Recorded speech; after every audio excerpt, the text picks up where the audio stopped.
একবার এক ব্যক্তি হযরত আলী রাদিয়াল্লাহু তাআলা আনহুর কাছে এসে জিজ্ঞাসা করল যে আপনার স্ত্রী কেমন আছে।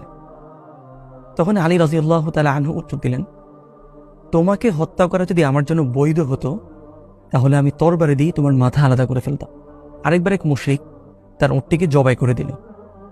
তখন কেউ তাকে জিজ্ঞাসা করলো যে তুমি তোমার উটটি জবাই করে দিলে কেন? তুমি চাইলে তো এটা বাজারে বিক্রি করে দিতে পারতে।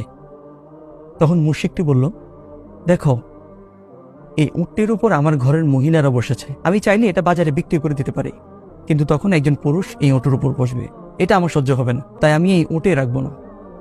আরেক বিখ্যাত ঘটনা, হযরত সাদ ইবনে উবাদা রাদিয়াল্লাহু তাআলা আনহু একদিন রাসূল সাল্লাল্লাহু আলাইহি ওয়াসাল্লাম সাহাবায়ে কেরামদের সাথে ব্যভিচারের শাস্তি সাব্যস্ত হওয়ার জন্য সাক্ষীর আবশ্যকীয়তা নিয়ে আলোচনা করছিলেন। তখন সাদ ইবনে উবাদা রাদিয়াল্লাহু তাআলা আনহু বললেন যে আমি আমার স্ত্রীকে আপত্তিকর অবস্থায় একজন পুরুষের সাথে